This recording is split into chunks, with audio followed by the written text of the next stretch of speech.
Ao lado do conselheiro do Tribunal de Contas de Mato Grosso, Antônio Joaquim, que é relator das contas da Secopa na Corte de Contas. Lembrando que você pode colaborar com esse bate-papo enviando o seu questionamento, a sua pergunta, a sua dúvida ao nosso convidado por meio do endereço tv.rdnews.com.br. Enquanto eu aguardo a sua participação, vamos ao nosso bate-papo. Bom dia, conselheiro. Obrigada mais uma vez pela presença aqui no RDTV. Conselheiro, mostramos na reportagem a homologação da medida cautelar feita ontem na sessão do Tribunal de Contas, onde aponta falhas graves no viaduto da Cefaz após o envio de documentos por parte do secretário Maurício Guimarães. Por que o tribunal resolveu identificar ou cobrar uma ação do governo do estado agora? Não, está cobrando faz tempo.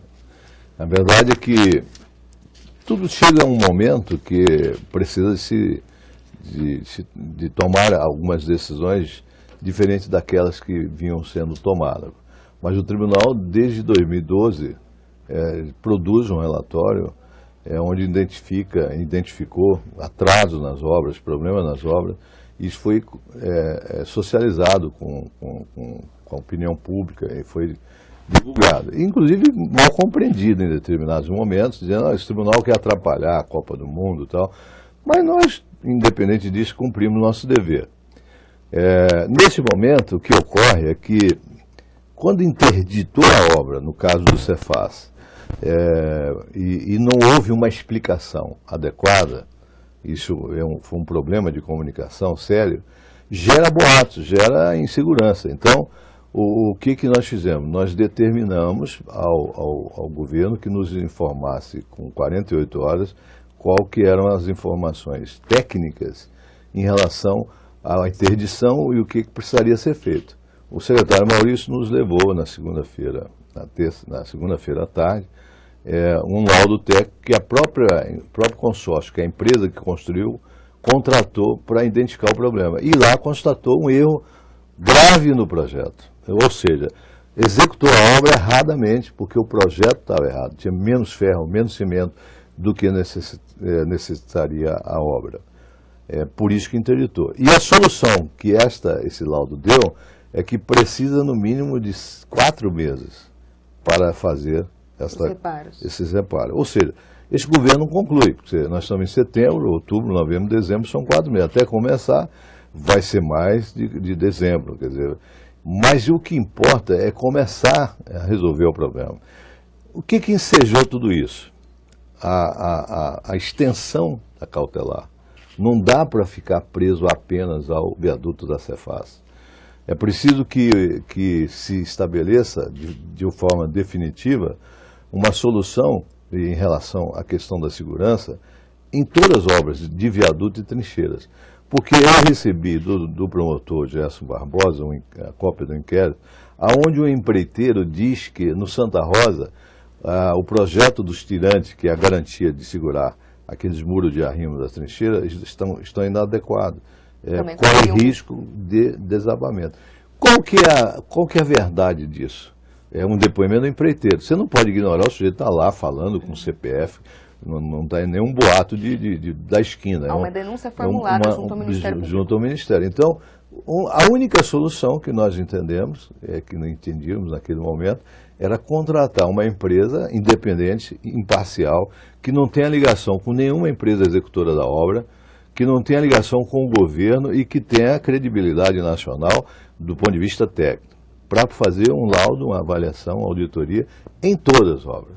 Porque aí você vai ter certeza, tem problemas nesta obra e quais as atitudes necessárias para resolver esse problema.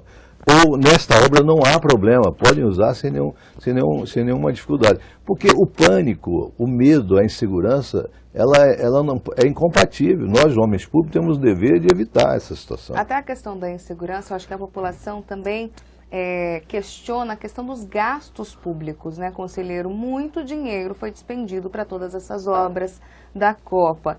No entanto, qualquer reparo, qualquer reforma, despende-se mais dinheiro para reparar esses problemas. Como que fica o papel do Tribunal de Contas em relação a isso? A cobrar do governo que esse dinheiro não tenha sido gasto indevidamente? Veja bem, os contratos que existem em relação à execução das obras, todos têm regras legais. Você não pode fazer nenhum tipo de aditivo que não esteja previsto legalmente. Então, o tribunal se limita a fazer essa fiscalização. Nós vamos julgar esses contratos lá na frente, a hora que eles forem executados na totalidade. Nós estamos fazendo uma avaliação preliminar, que isso é uma vantagem que os tribunais modernos têm. Nós estamos avaliando a hora que está acontecendo, mas o julgamento definitivo é quando executa todo o contrato. Nós vamos ver se foi superfaturado, se houve aditivos ilegais, essas coisas todas. Agora, a origem dos problemas das obras públicas do Brasil sempre foi a questão da má qualidade dos projetos. Projetos mal feitos, projetos mal elaborados, que ensejam o quê? Na hora que está fazendo a obra, aparecem problemas que não estavam identificados, gera recursos adicionais e gera atraso e gera, enfim, a falta de planejamento e a qualidade dos projetos sempre foram os grandes problemas originais das obras públicas do Brasil. O RDC, Regime Diferenciado de Contratação, foi uma forma de se garantir o andamento, o andamento das obras da Copa, em relação à aplicação dos recursos, em relação à qualidade dos projetos, uma coisa que não aconteceu. O Tribunal de Contas não esteve atento a isso, para que isso não acontecesse, o que está acontecendo agora, de o consórcio jogar para o governo que o erro foi do projeto, o governo falar que na verdade o projeto estava legal, estava bom. Como que fica esse jogo de empurra, conselheiro? Não, mas nesse caso não há nem o jogo do empurra, porque está claro, a responsabilidade é da empresa. O RDC é um regime diferenciado que foi feito pelo governo federal, pensando na Copa, para dar agilidade na execução das obras da Copa. É regime diferenciado de contratação. Diferente da lei anterior, 8666, ele pode-se fazer a licitação com a responsabilidade da empresa no projeto e na execução, que é o caso do VLT. Então a empresa não tem o que reclamar, é 100% de responsabilidade da empresa. Quem fez o projeto foi a empresa. Se tem erro, o erro é da empresa, então não tem que culpar ninguém. O governo, nesse caso, não recebeu a obra, então a obra tem que ser recuperada pela empresa. Se algum gestor colocar 1 centavo lá para pagar esse erro, ele vai responder e ter que devolver os recursos. Então, eu não acredito que falam isso. Então, é a empresa que vai resolver e consertar a obra. Ela não foi recebida. Não há o jogo disso, porque não há nem como tê-lo. Essa responsabilidade é 100% do consórcio que está construindo o VLT. O Tribunal, o senhor falou dos relatórios emitidos pelo Tribunal de Contas desde 2012. Muitos criticaram o conteúdo do relatório porque diziam somente que estava relacionado ao cumprimento do cronograma e não necessariamente aos gastos aplicados em cada obra. Não faltou, de repente, uma fiscalização mais rigorosa naquele momento, nesse sentido, conselheiro? Naquele momento, como eu volto a dizer, nós só vamos avaliar a questão com mais rigor em relação ao conjunto do contrato quando ele for executado. Ele está num processo de execução. Nós não podemos afirmar que houve superfaturamento, que houve aditivos ilegais. É lá na frente, quando encerrar. O que nós fizemos e estamos fazendo é acompanhar o dia a dia. E é claro que se tiver alguma coisa de preços que estão claramente aparentes, a gente identifica, mas não é o caso, os contratos foram assinados. O próprio Ministério Público, se tivesse alguma ilegalidade, podia ter proposto qualquer ação criminal. Então, os contratos estão, em tese, normais do ponto de vista de execução. O que ocorre é que eu acho que o governo, naquele momento, perdeu muito tempo em questionar a questão se estava ou não estava atrasado. Estavam atrasadas as obras, e tanto que o estádio, nós dizíamos, não fica pronto em dezembro. O governo, não, vai ficar em janeiro. Ficou pronto em maio. Então estava. O próprio secretário admite que o estádio não está concluído, ainda faltam algumas coisas. Então, o que eu digo é o seguinte, não se pode, eu falo isso porque é uma questão de justiça, não se pode ignorar que o conjunto de obras que estão sendo executadas na Grande Cuiabá e Várzea Grande, elas são transformadoras na vida das pessoas do ponto de vista da melhoria da mobilidade dessas duas cidades. Não dá para ignorar isso. A grandiosidade das obras, elas são inquestionáveis. Eu acho assim que o governo errou ao não planejar de forma adequada, de ter até parado algumas obras naquele momento de crise, de atraso, para poder concentrar em outras e depois de concluídas iniciar naquelas que tivessem sido paradas. Outro grande problema de comunicação, de transparência. O caso do viaduto Cefaz é um exemplo claro disso. Desde o primeiro dia que fechou aquela obra para reparo, tinha que ter explicado com clareza o que estava acontecendo. Então eu acho que faltou planejamento, faltou comunicação, e essa questão de custo, realmente os custos são grandiosos porque são obras que estão mudando a vida da cidade. Mas que não deveriam oferecer risco à população. Claro, e o tribunal está agindo exatamente por isso, para preservar a segurança da população. Paulo se manifesta pelo chat, conselheiro, ele fala que o Tribunal de Contas é composto por ex-políticos ou ex-secretários de Estado. Será que realmente o TCE fiscaliza com imparcialidade as obras? As indicações, segundo ele, podem ser legais, mas é imoral. O senhor é a favor, em vez de serem indicações políticas, de serem conselheiros garantidos por mérito ou por concurso público? Paulo pergunta. Olha, essa discussão, ela é uma discussão assim impressionante, como que no Brasil inteiro, eu presidi a Tricom, a Associação dos Tribunais de Contas, ela é uma discussão no Brasil inteiro, e eu tenho muita tranquilidade de dizer o seguinte: há problemas? Há. Claro que há problemas. Mas a forma da indicação, ela é como se indica para os membros do Supremo Tribunal Federal. Eu costumo dar exemplo. O Joaquim Barbosa, ele foi indicado pelo Lula. E ele foi o algoz do Lula, do PT.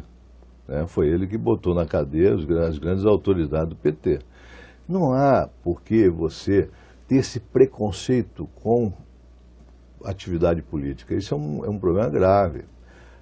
Existe uma grande quantidade de políticos que não têm formação adequada e nem agem adequadamente. Mas não há outra solução para o país a não ser a democracia, a não ser a política. É na política que você trabalha e resolve os conflitos. Senão vai para a ditadura, aí é na porrada. Então, esta forma do tribunal de indicação, ela tem problemas, às vezes, de uma indicação inadequada? Tem. Mas você tem que ver o conjunto da situação. Os tribunais no Brasil, nos últimos 10 anos, e eu digo isso porque conheço, tiveram uma evolução fantástica. Hoje os tribunais, a sua grande maioria, faz essa auditoria concomitante, quer dizer, acompanhando, simultânea. Os tribunais cumprem prazo de julgamento, os tribunais incentivam o cidadão a participar do dia a dia da gestão da sua cidade, do seu estado, quer dizer, incentiva o controle social. Os tribunais estão pondo para funcionar a sua ouvidoria e a sua corregedoria. Os tribunais fizeram uma alta avaliação de saber como é que estão aquelas instituições nesses perfis que nós estamos discutindo.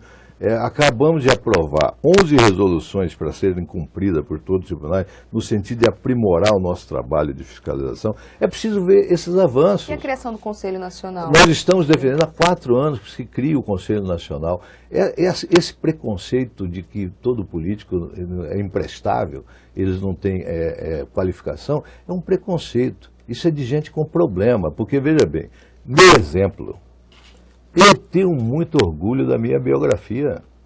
Eu fui deputado estadual 2 mandatos, fui deputado federal 2 mandatos, fui secretário de Educação, secretário de Infraestrutura.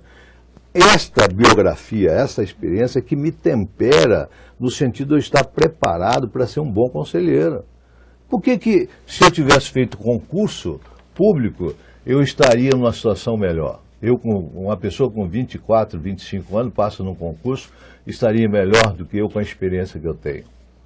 Então, isso a forma de fazer essa crítica, ela pode ser legítima, mas ela precisa ter mais honestidade na sua origem, de perceber o seguinte: você não pode misturar as coisas. Há problemas? Há. Nós estamos cobrando ao governador, ao governo do executivo e às assembleias no Brasil inteiro, que cumpra a Constituição. Quando for indicar alguém, faça a sabatina adequadamente na Assembleia.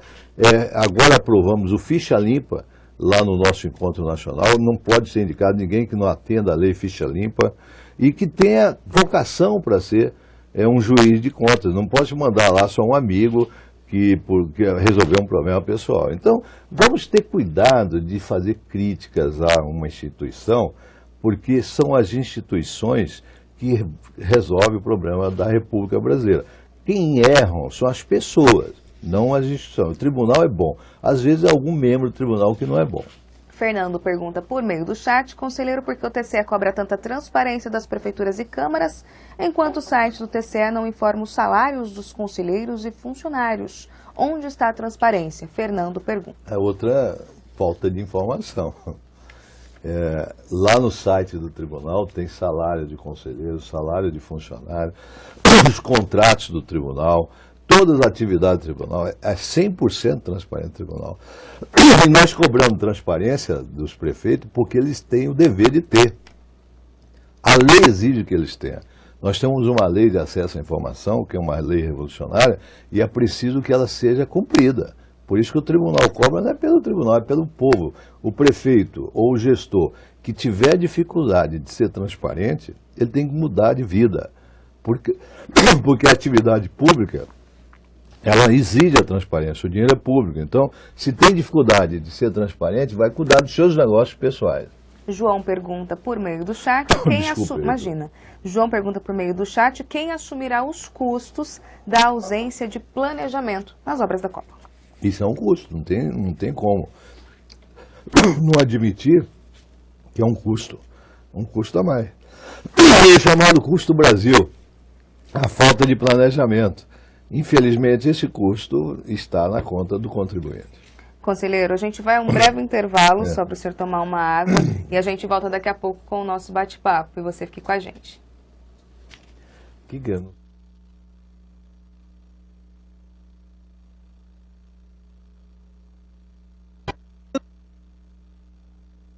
Vapor no projeto Novos Caminhos, o maior programa de asfalto da história da capital. É benefício para nossa saúde, é qualidade de vida. Já são mais de 30 bairros recebendo asfalto de alta qualidade. A gente pode observar que agora eles estão caprichando, não é mais uma casquinha de ovo. Até 2016 serão 300 quilômetros de asfalto novo e 500 quilômetros de recapeamento. Prefeitura de Cuiabá, junto com o cidadão.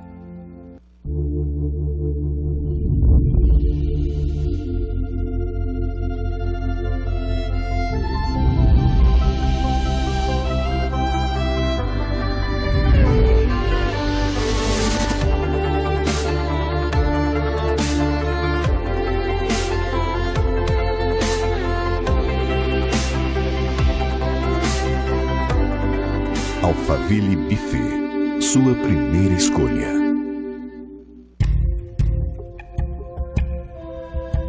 Você sabe onde seu filho pode brincar. Ele não. Evite os acidentes domésticos. Uma campanha Unimed Cuiabá. No mundo atual, a velocidade da notícia anda no tempo do próprio acontecimento. E você analisa, opina, busca, atualiza, onde quer que você esteja. A notícia tem que estar na sua tela, na palma da sua mão e onde você quiser. Um site de notícias só é completo quando você pode compartilhar, assistir e participar dos acontecimentos. RD News, RD TV e blog do Romilson. Jornalismo político e interativo. Leia, assista e opine. A Prefeitura de Cuiabá está trabalhando a todo vapor no projeto Novos Caminhos, o maior programa de asfalto da história da capital. Eu já moro aqui há 20 anos e nunca foi feito um trabalho desse aqui. Já são mais de 30 bairros recebendo asfalto de alta qualidade. E é um asfalto muito bom, não é aquela casquinha de ovo que nem se diz, não. Até 2016 serão 300 quilômetros de asfalto novo e 500 quilômetros de recapeamento. Prefeitura de Cuiabá, junto com o cidadão. Quer ver sua cidade melhorar? Mande uma mensagem para a Prefeitura. Instale em seu smartphone o Colab, um aplicativo gratuito que liga você aos gestores da cidade. Você pede melhorias, interage e recebe respostas dos órgãos públicos. Acesse www.colab.re. Suas ideias e o trabalho da Prefeitura vão se conectar. Prefeitura de Rondonópolis. Avançar é o nosso compromisso. De volta com a RDTV ao lado do conselheiro do Tribunal de Contas de Mato Grosso, Antônio Joaquim. Conselheira, já faço duas perguntas do internauta. O William pergunta se os deputados também são pagos para fiscalizar. Faltou atitudes de alguns resgato a fala já colocada pela imprensa de que, por exemplo, o deputado José Riva falou que o Tribunal de Contas teria impedido a contratação de uma auditoria específica para garantir que os deputados tivessem esse auxílio técnico por meio da Comissão de Acompanhamento das Obras da Copa. Afinal, qual foi o papel dos deputados nessa fiscalização? Olha, não me cabe julgar a Assembleia nem deputados. A função do deputado é de fiscalização, produzir leis e fiscalizar. Essa é a função do Poder Legislativo. Então, a avaliação é de cada um. Eu não concordo, se o deputado Riva disse isso, eu não concordo, eu não vi a declaração, né? O tribunal não faria isso. Se fosse para impedir alguma coisa na Assembleia, não seria isso, seria outras coisas. Pois bem, nós temos esse dever de fazer a fiscalização do gasto público, né? Auxiliamos a Assembleia nisso, não somos subordinados à Assembleia, mas auxiliamos a Assembleia naquilo que a Assembleia necessitar em relação a essas informações e também no dia a dia de uma auditoria.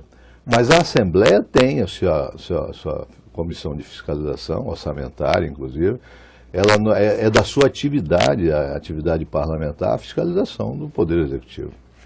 Fernando pergunta por meio do chat se os funcionários não têm uma lei federal onde era para constar os salários dos conselheiros e funcionários do Tribunal de Contas. A lei é a lei de acesso à informação. A cultura do Brasil era o sigilo, agora é o contrário. A cultura é a transparência, a exceção que é o sigilo. Então, eu insisto, entre no site do tribunal, tem todas as informações. O portal Transparência pode entrar. Aliás, não só isso, tem o Geobras que informa as obras das prefeituras e do Estado. Tem tantas ferramentas no site importantes para serem usadas, né? E contratos também, né, conselheiro? João se manifesta, fala, se ele entendeu a resposta do senhor, a conta vai ser paga com os impostos de toda a população pelos erros cometidos. Sim, porque, veja bem, a gente tem que admitir as situações. Se você erra, ou se um gestor erra, e passa a ter um custo maior pelo erro, a conta é do contribuinte, porque nós todos somos funcionários públicos, todas as autoridades públicas. Então, de onde vêm esses recursos? Vem da contribuição. E se o Brasil tem problema, por isso que os tribunais estão voltados na melhoria da qualidade da gestão. Porque se tem problema na corrupção, mas tem problema também na má gestão, por desperdício e de fazer errado as coisas. Então, se você tem erros de gestão, isso eleva o custo, e quem vai pagar isso é um cidadão. O senhor falando de qualidade da gestão, o Tribunal de Contas, os conselheiros julgam as contas já prestadas pelos gestores, ou seja... E fazemos auditoria concomitante. E a auditoria concomitante. No entanto, nas auditorias concomitantes, quase nunca a gente se percebe não julga. Exatamente, um julgamento ou às vezes um ressarcimento ao erário. Isso vai acontecer lá na frente. Como que o Tribunal de Contas pode trabalhar, de repente, conselheiro, para cada vez mais precaver o uso indevido dos recursos públicos e não somente remediar? Veja bem, eu estou indo agora à tarde para Sorriso, já no terceiro encontro que nós promovemos com a outra face do tribunal, que é a face da educação, da orientação. Fizemos em Rondonópolis, em Barra do Garça, amanhã em Sinop, que chama Gestão Eficaz, em Sorriso, me perdoe. É gestão eficaz, onde nós chamamos todos os secretários de Estado, prefeitos, vereadores, e vamos dar aula de como fazer gestão.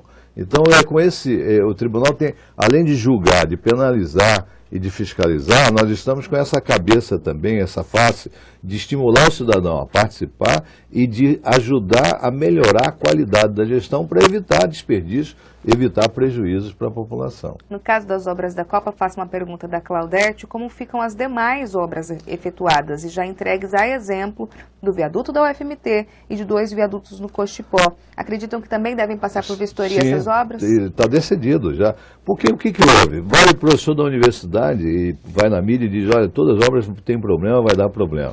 Vai ao Ministério Público e denuncia lá um empreiteiro. O próprio CREA gerou uma insegurança total. Todas as obras serão auditadas por uma empresa especializada para emitir um laudo identificando ou a normalidade ou defeitos e como resolver os defeitos. Em até 60 dias. Em até 60 em até dias. 60 dias. João pergunta se não cabe multa à empresa ao invés de retirar dos impostos. E aproveita a pergunta para complementar. Vai ter alguma penalidade aos gestores, conselheiro? Se for o caso identificado, a omissão do gestor certamente será penalizada. E cabe multa. Mas a multa não vai tirar o prejuízo, porque a multa vai ser paga para o Estado, mas não vai tirar o prejuízo se houver o prejuízo do ponto de vista do desperdício. Além de multa, há um fato novo que é importante dizer aqui. Desde janeiro existe uma nova lei em vigor no Brasil, chamada Lei Anticorrupção. Do ponto de vista de qualidade e de modernidade, ela é uma lei que se equipara aos países europeus, aos modernos países do mundo do ponto de vista do combate à corrupção. Esta lei agora penaliza diretamente o empreiteiro. O empreiteiro nunca foi penalizado, o corruptor, o empreiteiro que corrompe o agente público. Esta lei vai penalizar de forma muito dura os empreiteiros corruptores. Então, os empreiteiros agora, além de multas contratuais, eles serão exigidos a probidade que se exige do homem público, da probidade empresarial. Eles serão sancionados até de forma administrativa. Ou seja, uma prefeitura ou uma secretaria de Estado pode investigar uma irregularidade no contrato e multar em até 60 milhões os empreiteiros. Então, os empreiteiros se cuidem, prestem atenção nessa lei nova. Porque esta lei nova vai dar problema sério àqueles que estão acostumados a corromper autoridades públicas. O senhor, enquanto relator das obras da Copa, na verdade, desde quando era a GECOPA, deve adotar essa medida da lei anticorrupção, para pelo menos para o julgamento das contas a partir deste ano? Sim, sem dúvida, onde couber, se houver o caso de que se enquadra na lei anticorrupção, certamente tem que ser, senão eu vou prevaricar, eu que vou comer o crime da omissão. Então, cometer. Então, eu vejo assim, esta lei é um novo recomeço de uma possibilidade, de uma mudança dessa cultura da ilegalidade, da safadeza nas obras públicas brasileiras. É claro que não são todas obras, não estou dizendo que as obras da Secopa têm problemas desta natureza.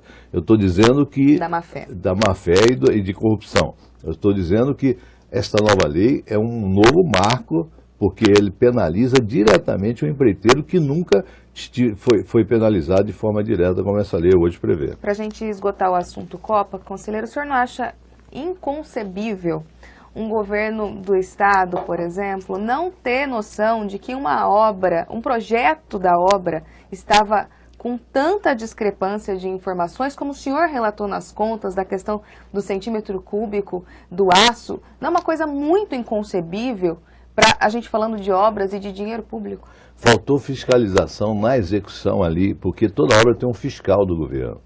É obrigado, por lei, ter um fiscal na execução do dia a dia. Faltou essa fiscalização. No caso do VLT, mais ainda, tem uma empresa contratada por valores significativos.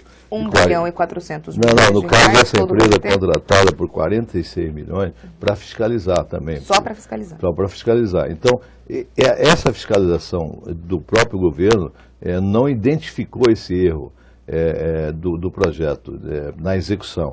Quer dizer, faltou realmente a efetividade dessa fiscalização. Marcelo se manifesta por meio do chat. Com muitas obras dando problema, segundo ele todas, as contas do governador Silval serão aprovadas? O projeto de obras não teria que ver essas falhas, Marcelo? Olha, pode ser, serão julgadas as contas do governador o ano que vem. Agora, às vezes a dificuldade de esclarecer isso de forma mais adequada existe, porque o que o governador responde nas contas do governo governador? São contas de governo, significa se o governador cumpriu o orçamento, se houve os percentuais dos limites de educação, saúde, os limites constitucionais, se o limite no gasto da saúde, o limite do gasto de pessoal, endividamento, essas coisas todas. Quem executa o orçamento são os secretários. São as contas da Secopa. Então, no caso, para penalizar, se houver necessidade, tem que penalizar o gestor da GECOPA, que já acabou, que já foi julgado, e o gestor da Secopa. Se for o caso, estou já antecipando, porque os problemas não significam dizer que houve desvio, que houve corrupção. Problemas do erro do projeto significa que foi corrupção. Foi erro mesmo, foi falta de perícia, né? Mas não erro. Agora, isso cabe alguma penalização de multa? Pode caber. Isso tudo será decidido na hora do julgamento. O William se manifesta por meio do chat, conselheiro, que muitos deputados já percorrem o Estado e só percorrem o Estado, segundo ele, para pedir votos, e muitos trabalham por fora e não fiscalizam nada, só recebem dinheiro público. O Tribunal de Contas acaba tendo esse papel que os deputados deveriam ter de fiscalizar? Eu acho no conceito, eu não quero fulanizar, eu acho que no conceito, o que é concreto? Há uma distância muito grande entre a atividade política e a população. Essa é uma distância que está muito acentuada. É preciso diminuir essa distância. As pessoas precisam falar mais da realidade. Eu tenho dito isso, já saiu até na mídia. Por exemplo, o debate agora eleitoral, ele tinha que estar discutindo o orçamento do ano que vem. Porque quando alguém fala que vai fazer um hospital, ou que vai fazer uma estrada, ou que vai fazer isto ou aquilo, isso tem custo. O orçamento, ele é real. Você tem um orçamento em torno de 14 bilhões, para o ano que vem, 15 bilhões, não sei exatamente qual o valor. 13,8. Está sendo discutido nesse momento na Assembleia. Quanto que isso vai ter, desse valor, vai ter disponível de investimento? 1,5 bilhão, 2 bilhões? É preciso trazer esse debate para a população, de uma forma que a população se sinta participando efetivamente disso, não fica só escutando coisas. E promessas. Então, essa diferença, eu sou a favor da democracia representativa. Você tem que valorizar as instituições e a representação, mas é preciso trazer a participação popular nesse debate, senão essa distância inviabiliza a realidade. Aí as pessoas ficam assim, eu não acredito em mais nada, porque não há uma consequência do debate em cima do real. As pessoas não querem mais dentadura, eles querem o quê? Banda larga de internet. As pessoas não querem mais cesta básica, querem ProUni, Protec, Pro isso, Pro aquilo. As pessoas não querem receber, elas querem participar porque sabem que os recursos são oriundos dos seus impostos. Então, essa harmonização entre a representação e o cidadão precisa ser melhorada. Em ano eleitoral, não teme que o Tribunal de Contas possa ser utilizado pela oposição ou pela situação para falar sobre fiscalização de obras da Copa?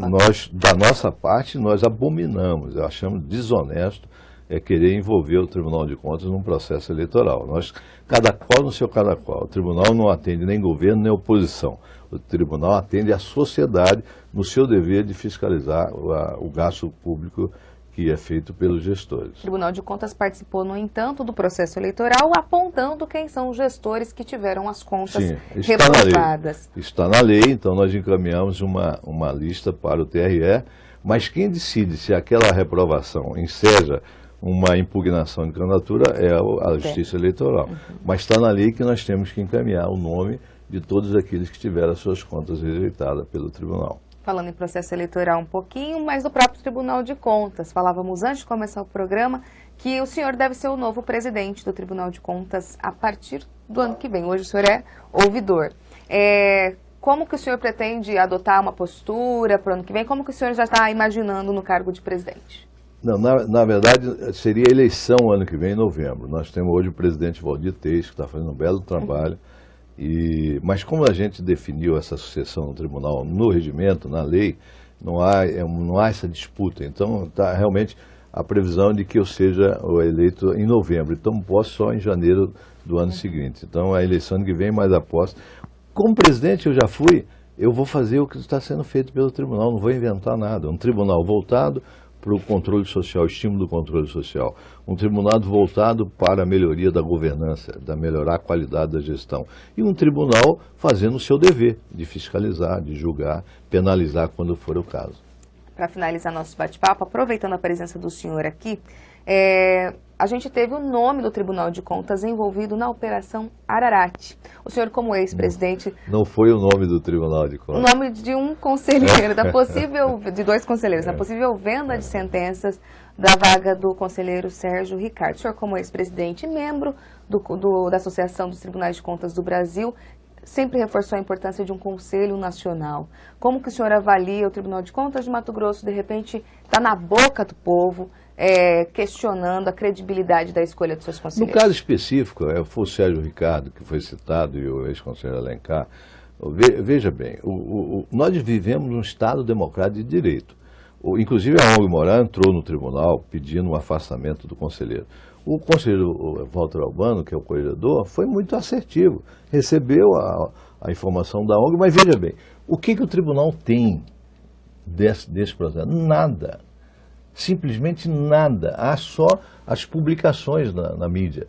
Como é que o tribunal vai afastar um conselheiro só porque o jornal fulano de tal publicou? Eu não estou dizendo que não exista, não estou discutindo mérito.